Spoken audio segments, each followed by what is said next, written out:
마태복음 16장 13절부터 17절까지 우리 교독하겠습니다. 제가 먼저 13절 말씀 봉독합니다.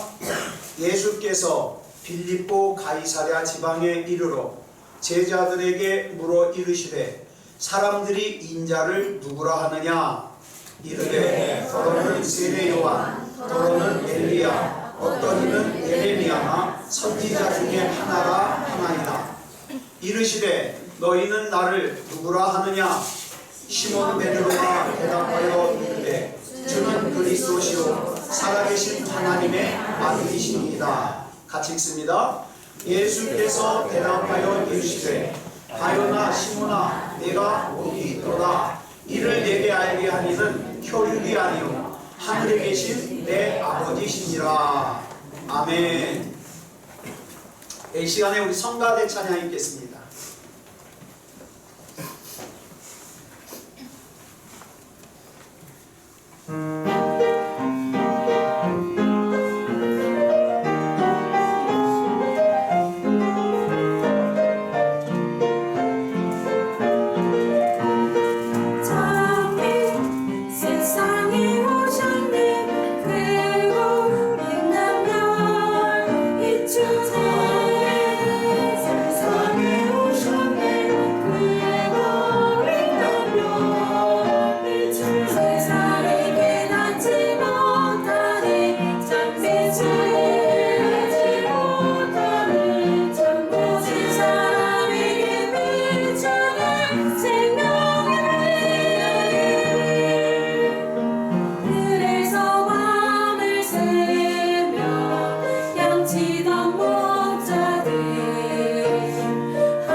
기도하겠습니다.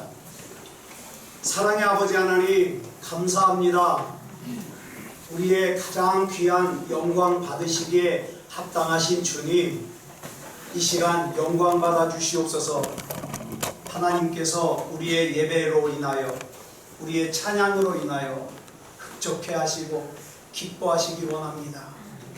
이 시간 우리 하나님의 말씀 들을 때에 하나님의 음성 듣게 하시고 깨달아지게 하시고 깨달은 대로 살게 해 주시옵소서. 모든 것을 우리 주님 앞에 맡겨드리오며 그리스도 예수님의 이름으로 감사하며 기도드려 싸움나이다. 아멘. 우리 같이 인사 나누겠습니다. 메리 크리스마스. 메리 크리스마스. 네. 하나님의 은혜가 충만한, 기쁨이 충만한 그런 성탄절이 되시기 바랍니다. 자, 이 시간에는 마태복음 16장 13절부터 17절 말씀까지 읽었습니다. 우리 같이 나눌 말씀의 제목은 나에게 주님은 누구십니까? 입니다. 나에게 주님은 누구십니까? 우리 흔히 성탄절이 되면 예수님 탄생하는 내용 가지고 말씀을 전했는데 뭐 예수님이 어떻게 탄생하셨는지는 다 알잖아요. 그죠? 그래서 오늘 이 시간에는 나는 지금 예수님을 누구라고 보고 있느냐? 누구라고 생각하고 있느냐? 이걸 좀 생각해 보려고 합니다. 오늘 본문은 시기적으로 예수님께서 3년에 걸친 공생애를 마무리하면서 이제는 마지막으로 십자가를 지시기 위해서 예루살렘으로 가시는 일만 남았어요. 자, 여기 중간에 이 중간 지역에서 예수님이 활동을 하시다가 이제 예루살렘으로 가서 십자가를 지시는 일만 남았어요. 그런데 오늘 본문을 보면 이쪽으로 가셔야 되는 예수님이 오히려 반대쪽인 북쪽으로 가셔요. 북쪽에는 뭐가 있느냐? 우리가 흔히 변화산이라고 부르는 헬몬산이 있어요. 이 변화산에서 무슨 일이 있었는지는 우리는 잘 알고 있습니다. 예수님의 모습이 해같이 눈부시게 변형됨과 동시에 하늘에서 내려온 두 사람이 예수님과 더불어서 대화를 나누었습니다. 이 두 사람이 누군지 또 예수님과 어떤 대화를 나누었는지는 누가복음 9장 30절부터 31절에 기록되고 있어요. 우리 같이 한번 읽어볼까요? 시작. 문득 두 사람이 예수와 함께 말하니 이는 모세와 엘리야라. 영광 등에 나타나서 장차 예수께서 예루살렘에서 별세하실 것을 말할세. 하늘에서 내려온 두 사람은 누구라 그랬어요? 모세와 엘리야라 그랬습니다. 그리고 그들과 함께 나눈 대화의 내용이 뭐냐?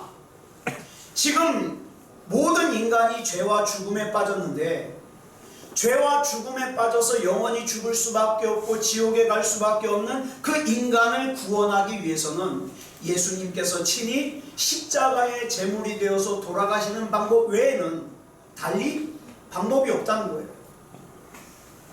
그래서 이제 이 변화산 이후에 예수님께서는 다시 원래 가려고 했던 예루살렘을 향해서 가시게 됩니다. 그런데 이 헬몬산, 이 해발 345m 지점에 있는 곳이 어디냐면 가이사랴 빌립보예요. 자, 오늘 드리는 말씀은 이 북쪽에 있는 변화산으로 가시기 위해서 예수님께서 가이사랴 빌립보라고 하는 해발 345m 지점에 위치하고 있는 곳에 가게 됐습니다.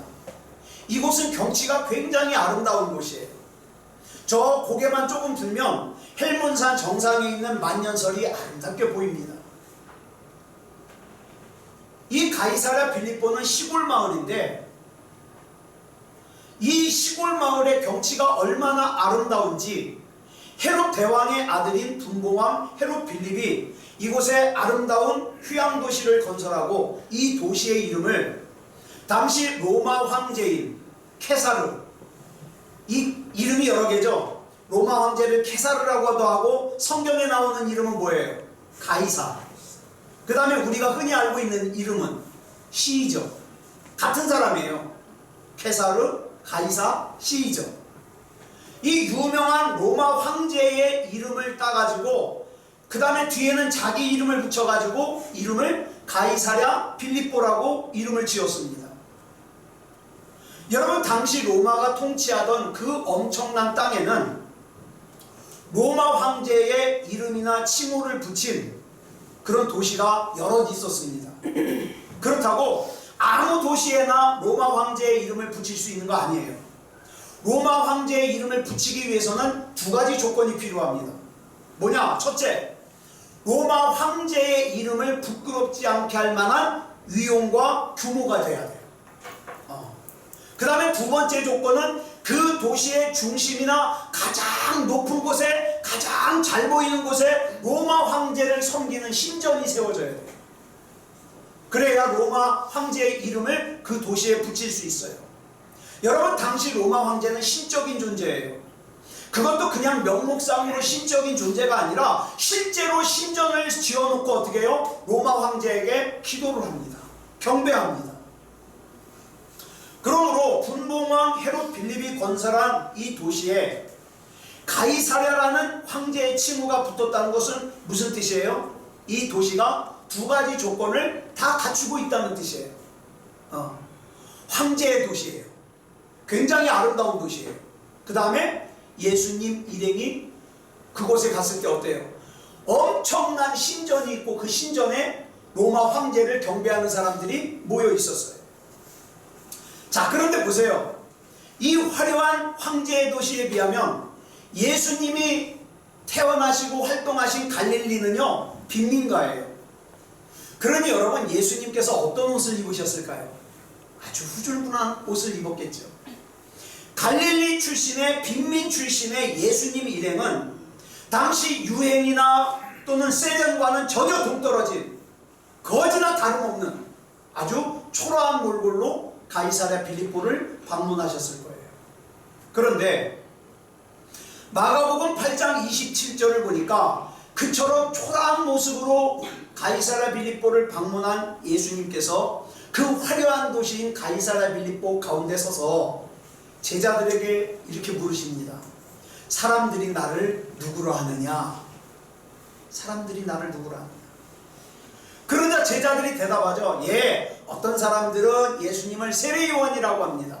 어떤 사람들은 예수님을 엘리야라고 합니다. 어떤 사람들은 예수님을 예레미야라고 하고 또 뭐 선지자 중에 하나라고 합니다. 이 말을 언뜻 들으면 예수님을 갖다가 칭송하는 말처럼 들리죠. 근데 여러분, 잘 보세요. 지금 이 말을 하고 있는 것이 어디예요? 황제의 도시예요. 화려하게 이루 말할 수 없는 황제의 도시예요.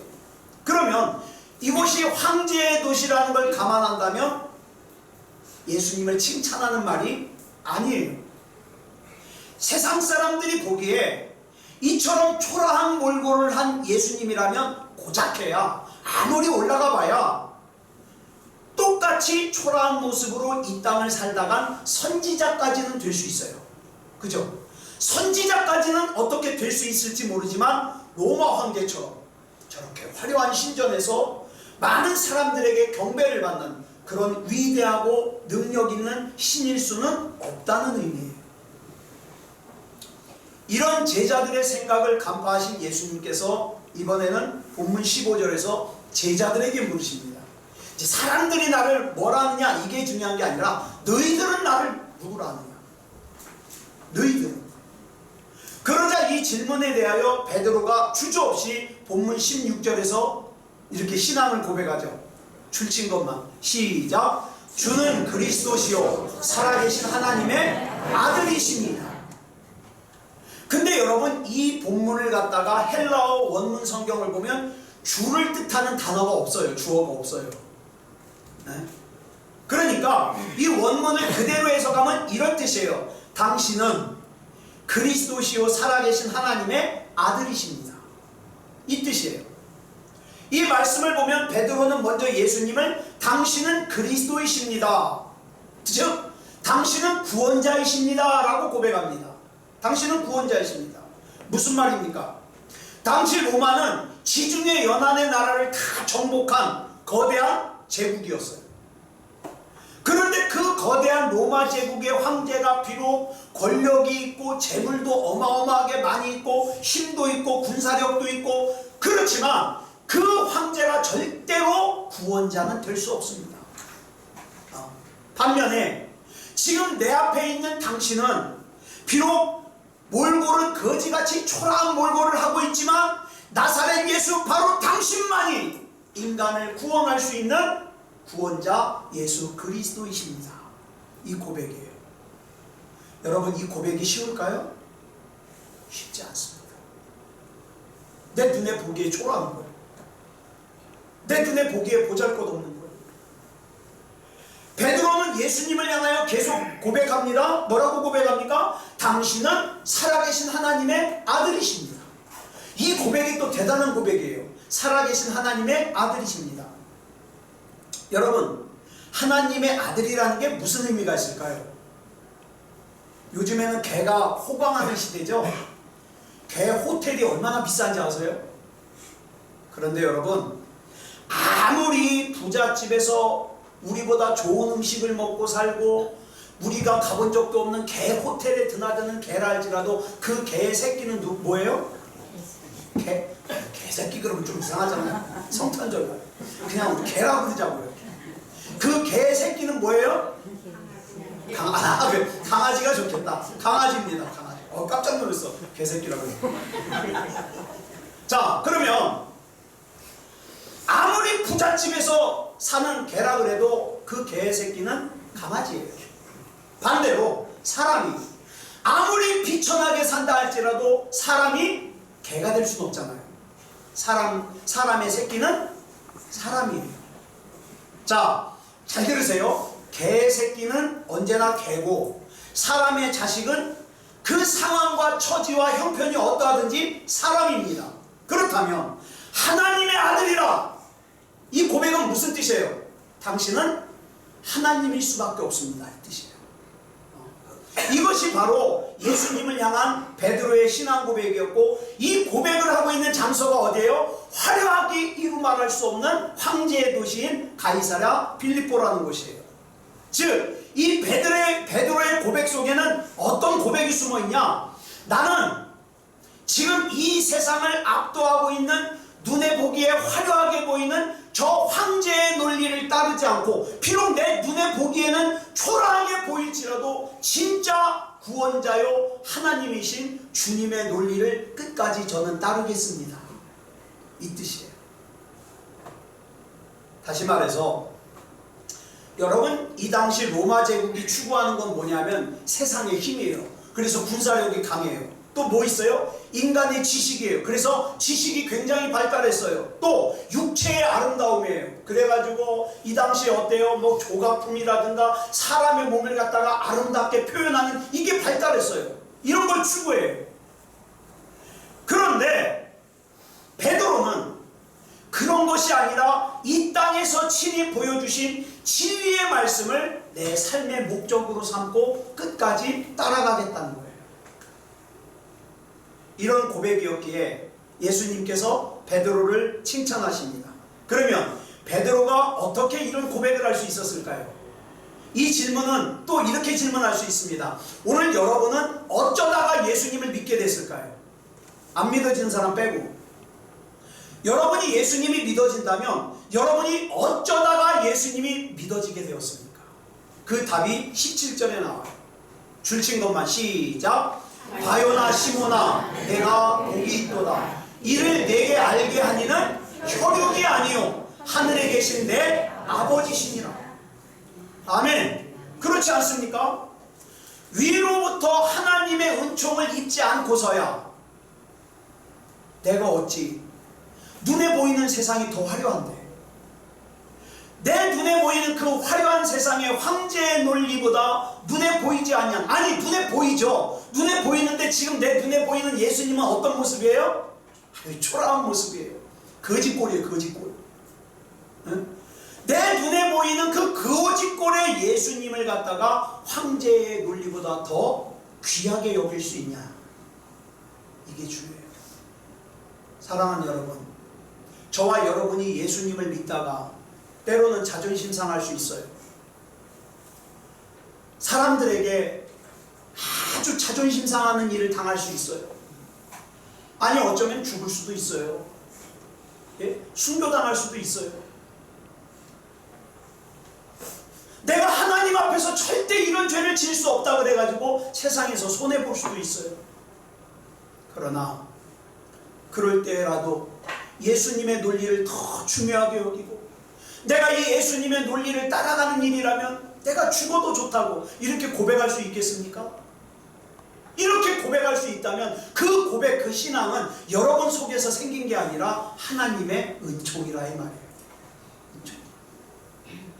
그래서 예수님께서는 이 신앙 고백을 하는 베드로에게 본문 18절로 19절에서 세 가지를 약속해 주십니다. 같이 읽겠습니다. 시작. 또 내가 내게 이르노니 너는 베드로라. 내가 이 반석 위에 내 교회를 세우리니 음부의 권세가 이기지 못하리라. 내가 천국 열쇠를 내게 주리니 내가 땅에서 무엇이든지 매면 하늘에서도 매일 것이요 내가 땅에서 무엇이든지 풀면 하늘에서도 풀리리라 하시고. 자, 여기서 예수님께서 하신 약속 세 가지가 뭘까요? 첫째, 이 베드로라는 이름의 뜻이 뭐냐면 반석이에요. 이 반석 같은 베드로 너의 신앙 고백 위에 교회를 친히 세우겠다는 거예요. 주님의 교회를. 이 말씀을 통해서 우리는 교회의 본질을 알게 됩니다. 이 세상의 모든 교회는 주님의 교회입니다. 네? 여러분의 교회도 아니고 이창원 목사의 교회도 아니에요. 그 누구도 교회의 주인이 될 수 없어요. 이 교회의 주인은 오직 주님이십니다. 그러므로 교회란 이 세상을 압도하고 있는 눈에 보이는 화려한 황제의 논리에 빠지지 아니하고 오직 주님의 말씀, 주님의 논리만을 쫓아 살아가는 사람들의 모임이 될 수밖에 없어요. 만약 교회가 눈에 보이는 논리인 황제의 논리인 돈을 중요하게 여기고 권력을 중요하게 여기고 이익을 쫓아간다면, 그래가지고 막 교회가 땅 사가지고 막 투기하고 말이죠. 오르면 또 사고 막 이런 거 하면은 그때부터 그 교회는 교회가 아닙니다. 그 다음 둘째로는 음부의 권세, 즉 사망의 권세, 사단의 권세가 교회를 절대로 이기지 못할 거라는 약속입니다. 이 말씀이 당연한 것이 우리가 주님의 논리를 쫓아서 살면 당연히 주님께서 우리와 함께 계실 건데 사단의 권세가 예수님과 함께 있는 우리를 어떻게 이길 수 있겠습니까? 오늘날 많은 교회들이 분열을 하고 다툼의 소용돌이에 휘말리는 것은 말로는 주님의 논리를 말하지만 실상은 주님의 논리를 떠나 내 눈에 보이는 욕심에 따라 황제의 논리를 생각하고 내 자존심을 우선으로 여기고 그러다 보니까 그런 일들이 벌어지는 거예요. 그 다음 셋째로는 중요한 거예요. 땅에서 무엇이든지 메고 푸는 대로 하늘에서도 그대로 될 것이다. 무슨 뜻이에요? 기도하면 반드시 응답하겠다는 뜻이에요. 기도하면. 이어서 예수님께서 이제 이 세상에서의 시간이 얼마 남지 않았으므로 예수님께서 제자들에게 내가 이제 예루살렘으로 가면 십자가의 제물이 돼서 죽어야 될 것이다. 이 십자가 지실 것을 말씀을 하셔요. 이 계획은 잘 보세요. 베드로가 하나님이라고 예수님을 고백했기 때문에 지금 예수님이 말씀하시는 것은 누구의 계획이에요? 하나님의 계획이에요. 하나님의 뜻이에요. 하나님께서 인간의 몸을 입고 이 땅에 오신 이유이기 때문에 제자들이 해야 되는 마땅한 반응은 뭡니까? 그 하나님의 계획, 하나님의 뜻, 하나님의 이유에 대해서 순종하고 받아들이면 돼요. 그런데 본문 22절 보겠습니다. 시작. 베드로의 반응이 아주 뜻밖이에요. 시작. 베드로가 예수를 붙들고 항변하여 이르되 주여 그리 마옵소서 이 일이 결코 주께 미치지 아니하리이다. 여기서 항변하다라는 뜻의 헬라어가 에피티마오인데 이건 무슨 뜻이냐면 꾸짖다, 비난하다라는 뜻이에요. 지금 예수님께서 내가 예루살렘에 가면 십자가를 지고 죽을 거야 이 얘기를 하니까 베드로가 예수님을 어떻게 했다고요? 꾸짖었어요. 비난했어요. 분명히 베드로는 예수님을 뭐라고 그랬어요? 당신은 하나님이십니다 라고 고백했어요. 그렇다면 다른 제자들은 몰라도 예수님을 하나님이라고 고백했던 베드로만큼은 예수님께서 뭐라고 말씀하시든지 신뢰하고 또 순종하고 수용해야 되지 않습니까? 그런데 베드로는 자기가 예상치 못했던 말씀을 예수님께서 말씀하시니까 그게 무슨 말이냐는 식으로 예수님을 꾸짖어요. 여러분 여기 보니까 주여 그리 마옵소서 이 일이 결코 주께 미치지 아니하리다. 우리는 경어로 써 있잖아요. 그러니까 이게 뭐 꾸짖는 거나 비난으로 우리가 받아들이기가 어려운데 여러분 보세요. 헬라어에는 경어가 없어요. 그러니까 이건 이런 뜻이에요. 당신은 그러면 안 됩니다. 그 일이 당신에게 미치면 안 됩니다. 이 뜻이에요. 안 돼.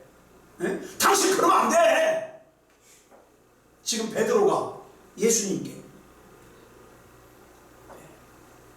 더군다나 더 기가 막힌 건 베드로가 예수를 붙들고 그랬어요. 붙들고. 이 붙들고는요 베드로가 예수님의 옷자락을 움켜줬다는 거예요. 쉽게 말해서 멱살 비스름하게 잡은 거예요. 예수님을. 지금 이런 베드로의 모습은 더 이상 제자의 모습이 아니에요. 예수님을 하나님으로 믿는 자의 모습도 아니에요. 그 순간 베드로는 자기가 예수님 위에 군림하고 있어요. 그러니까 꾸짖죠. 그러니까 비난하죠. 그래서 조금 전에 자기 입술로 고백했던 그 신앙 고백과는 전혀 상반된 행동을 지금 하고 있어요. 그러면 도대체 베드로는 왜 이런 어처구니 없는 행동을 했을까요?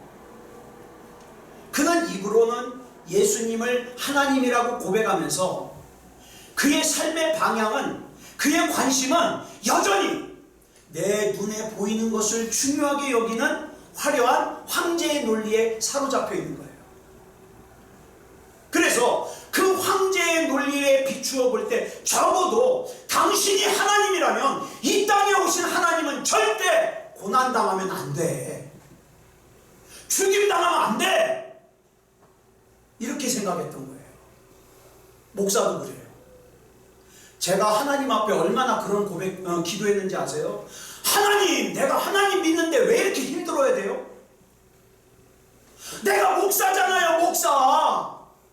목사 아닌 사람도 잘 사는데 목사가 왜 이렇게 힘들어야 돼요? 나중에 보니까 저도 황제의 논리에 젖어 있는 거예요. 내가 하나님 믿으면 당연히 편하게 살아야지. 내가 하나님 믿으면 당연히 잘 살아야지. 그래서 그 황제의 논리에 비춰 볼 때 예수님이 예루살렘에 가서 십자가를 지신다는 것은, 죽으신다는 건 말도 안 되는 얘기인 거예요. 어떻게 그럴 수 있냐는 거죠.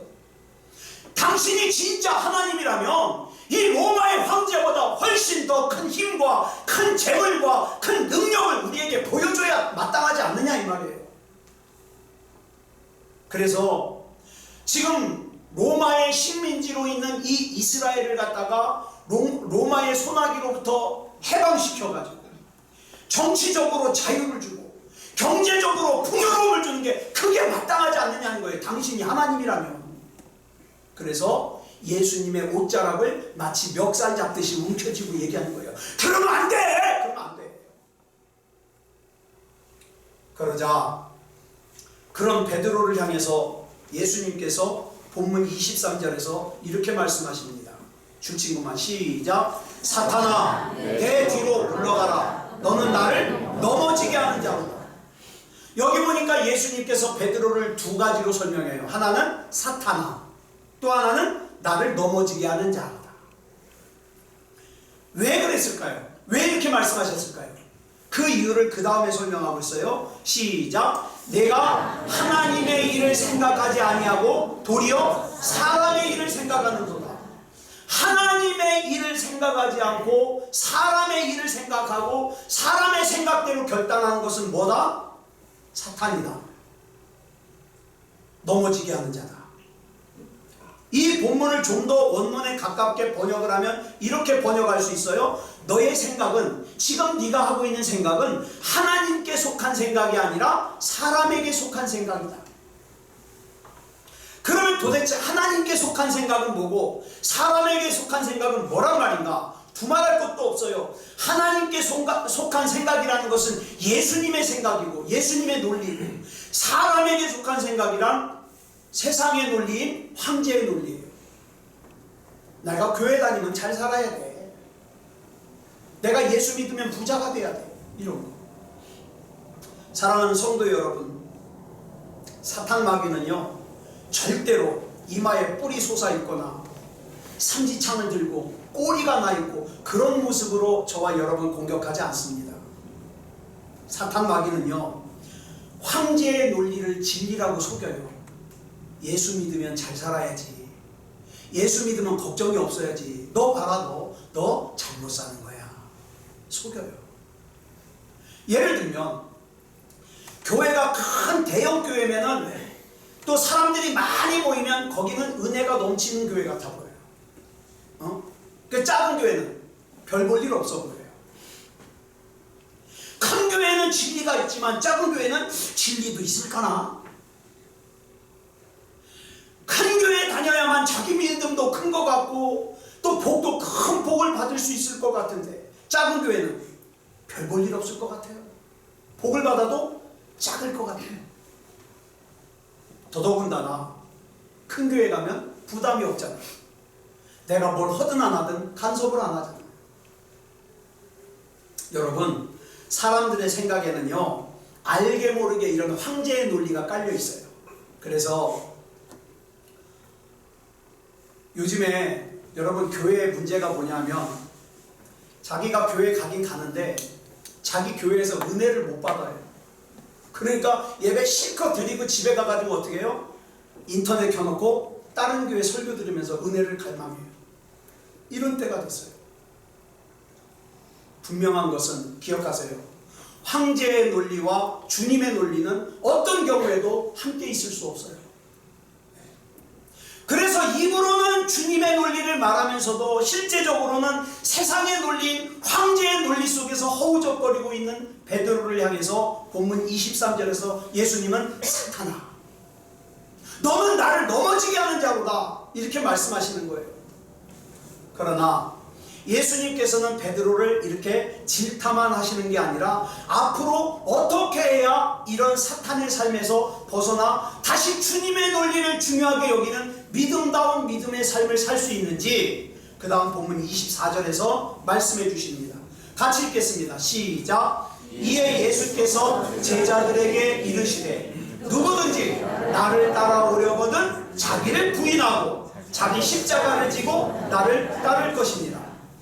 황제의 논리를 따르는 사탄의 삶에서 벗어나 다시 주님의 논리를 따르는 삶을 살 수 있는 비결이 뭐냐? 첫째, 자기를 부인해요. 둘째, 자기 십자가를 져요. 부담스러운 거, 불편한 거 피해 다니지 말고 자기 십자가 져요.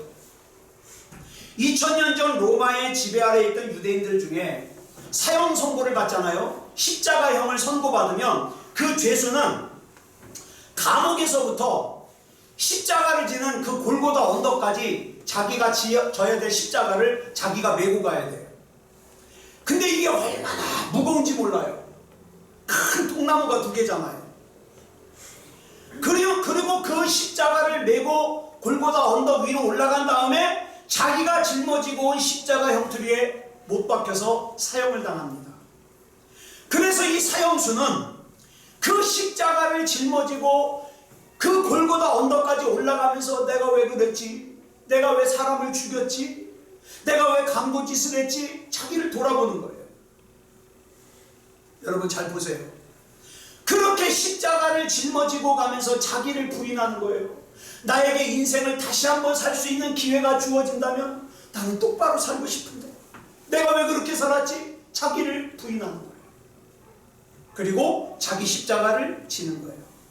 여러분, 지금 세상은요 너나 나나 할 것 없이 황제의 논리가 유혹합니다. 황제의 논리가. 그래서 예수님 앞에서 그 위대한 신앙 고백을 했던 베드로조차도 일순간에 뭐가 돼버려요? 사탄이 돼버려요. 예수님을 넘어지게 하는 자가 돼버려요. 입으로는 주님이라고 부르면서도 실제로는 여전히 주님을 이용하여 내가 어떻게 하면 황제의 삶을 살 수 있을까? 이걸 추구하는 거예요. 자, 이 가이사랴 빌립보가 황제의 도시라면 여러분, 바다도 황제의 바다가 있어요.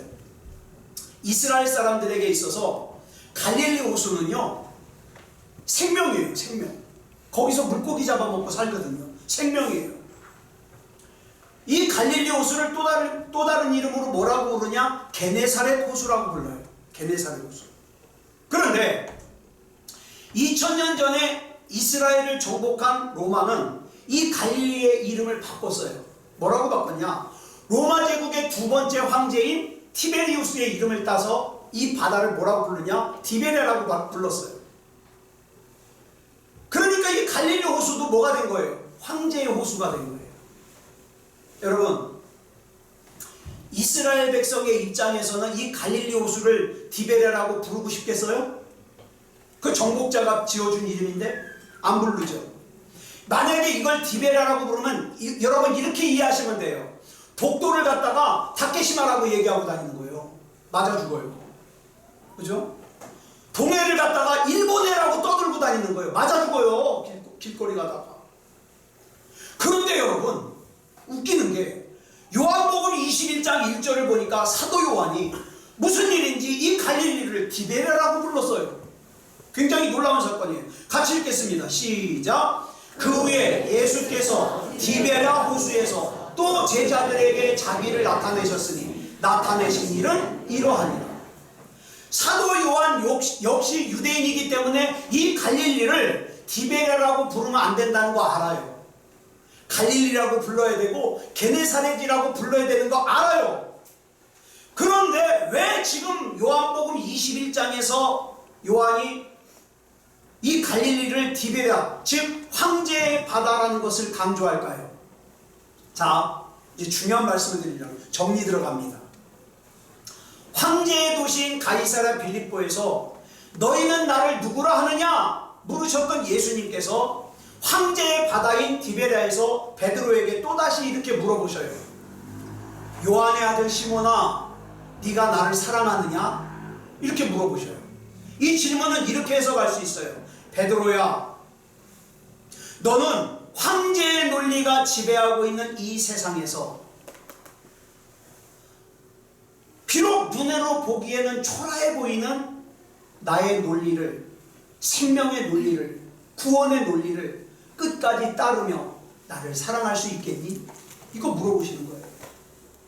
이 3번 반복되는 주님의 질문에 베드로는 3번 다 같은 대답을 합니다. 네, 주님. 이 세상을 아무리 황제의 논리가 지배를 하고 그 황제의 논리가 나를 유혹한다 할지라도 나는 주님의 논리만을 따르며 살겠습니다. 이런 고백이에요. 21장이. 자, 보세요. 베드로가 가이사랴 빌립보에서는 주님의 논리가 가치가 있다는 걸 깨닫긴 깨달았어요. 그래서 신앙 고백은 기가 막히게 했어요. 그런데 사는 건 어떻게 살았어요? 실제로 사는 건 황제의 논리로 살았어요. 그래서 예수님 멱살 붙잡고 십자가 지면 안 돼. 무슨 하나님이 그래? 그리고 예수 믿는 나는 부자로 살게 해줘야지. 그러면서 예수님 멱살 잡고 흔들었어요. 그래서 사탄이 됐잖아요. 넘어지게 하는 자가 됐잖아요. 그런데 디베랴에서는 신앙 고백으로만 끝난 게 아니라 이후 베드로는 죽을 때까지 주님의 논리만을 따라서 살다가 결국에는 여러분, 베드로가 순교를 당하는데 어떻게 순교를 당하냐? 십자가에 매달아 죽이려고 그러니까 베드로가 이래요. 내가 어떻게 내 주님 예수님이 십자가에 똑바로 못 박히셨는데 내가 똑같이 못 박혀. 나는 거꾸로 매달아다오. 그래서 베드로는 거꾸로 달려 죽었어요. 사랑하는 여러분, 저와 여러분에게는 재물 중요해요. 저도 돈 좀 많았으면 좋겠어요. 2020년도에는 여러분, 저도 그렇고 여러분도 그렇고 돈벼락 좀 맞았으면 좋겠어요. 눈먼 돈이 다 저와 여러분에게 모여들었으면 좋겠어요. 아멘 안 하네. 역시 우리 성도들은 돈에는 관심이 없어. 그러면 다 나에게 올지어다. 돈 좀 많았으면 좋겠어요. 건강 중요해요. 이제 우리 부모님들이 아프시다 보니까 건강 문제가 너무 중요해요. 취직 중요해요. 결혼 중요해요. 다 중요해요. 그런데 여러분, 분명히 말씀드립니다. 그런 것들 때문에 세상의 논리에 빠져서 변질되지 마시기 바랍니다. 지금 이 시간에도 세상의 논리인 황제의 논리는 보이는 것으로, 들리는 것으로, 손에 잡히는 것으로 우리를 자꾸 유혹합니다. 눈 한번 꾹 감고 그냥 가지면 내 건데 안 돼. 이건 하나님이 내게 주신 신앙의 양심에 위배되는 거야. 그러면서 가질 수 없는 거. 얼마나 아까워요. 얄미운 놈이 와서 홀딱 가져가 버리잖아요. 얼마나 아까워요. 그 황제의 논리에 비하면 주님의 논리는, 하나님의 말씀은 어떻게 느껴져요? 고지식해요. 답답해요. 어쩔 때는 하찮아 보여요. 이런 황제의 논리가 판치는 황제의 도시인 가이사랴 빌리보 같은 세상에서, 또 황제의 바다인 디베라 같은 세상에서, 자 보세요. 영원히 죽을 수밖에 없는 저와 여러분을 구원하시기 위해서 예수님께서 사람의 몸을 입고 이 세상에 오시는 것을 기념하는, 감사하는, 기뻐하는 성탄절을 우리가 오늘 맞았습니다. 성탄절을 맞아서 우리 주님이 저와 여러분에게 1대1로 이렇게 물어보셔요. 너는 나를 누구로 하느냐? 너 지금 예배 드린다고 나왔지? 그래, 네가 예배 드린다고 하는 나는 너에게 누구냐? 두 번째 질문. 너 나를 사랑하느냐? 세 번째 질문. 너 나를 끝까지 따르기 위해서 너 자신을 부인하고 너의 십자가를 지고 나를 따를 수 있겠니? 여러분, 어느 질문 하나 가볍게 대답할 수 있는 게 없어요. 여러분, 예수님의 이 질문에 뭐라고 대답하시겠습니까? 우리 반주 준비해 주시고 우리 오늘 이 찬양으로 우리 대답했으면 좋겠어요. 사랑합니다, 나의 예수. 사랑합니다, 아주 많이. 우리 이 찬양 부르고 합심으로 기도하겠습니다.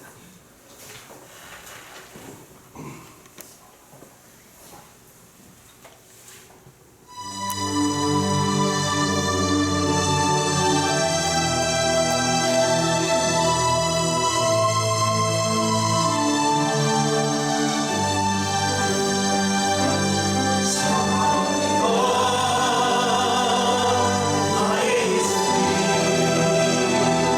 사랑합니다.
기도하겠습니다.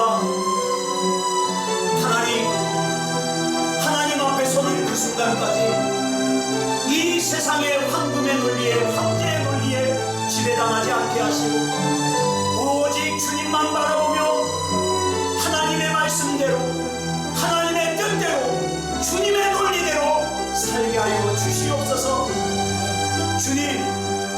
주님은 그리스도시요 살아계신 하나님의 아들이십니다. 내가 끝까지 주님 사랑합니다. 주님 붙잡아 주시옵소서. 우리 같이 합심으로 기도하겠습니다. 사랑의 아버지 하나님 감사합니다. 사랑의 아버지 하나님, 이 시간 우리 주님께서 붙잡아 주셨습니다. 하나님을 예배할 수 있도록 인도하여 주시니 감사합니다. 사랑의 아버지 하나님, 이 세상의 눈에 보이는 황제의 권리, 손에 잡히는 황제의 권리, 귀에 들리는 황제의 권리를 아버지 하나님으로 외면하고 우리 하나님의 뜻대로, 하나님의 방법대로 살아간다는 것은 절대로 쉽지 않습니다. 하나님께서 힘주시지 않으면 그렇게 살 수 없습니다. 사랑의 아버지 하나님 붙잡아 주시고 인도해 주시옵소서. 아버지 하나님, 주는 그리스도시요 살아계신 하나님의 아들이십니다. 내가 끝까지 하나님을 사랑합니다. 하나님 붙잡아 주시옵소서. 이 세상 사는 동안에 우리 하나님 앞에 믿음다운 믿음으로 끝까지 살 수 있도록 인도하여 주시옵소서. 우리 주님께서 붙잡아 주시고 인도해 주실 줄 믿사오니 그리스도 예수님의 이름으로 간절히 기도드렸사옵나이다. 아멘.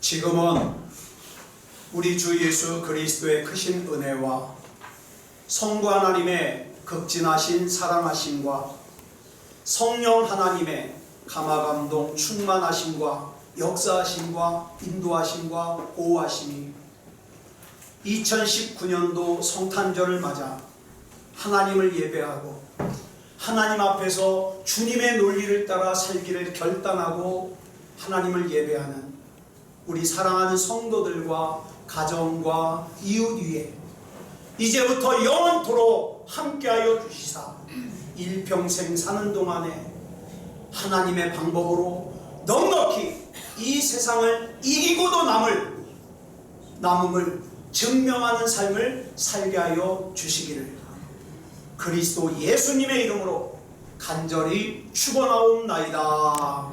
아멘.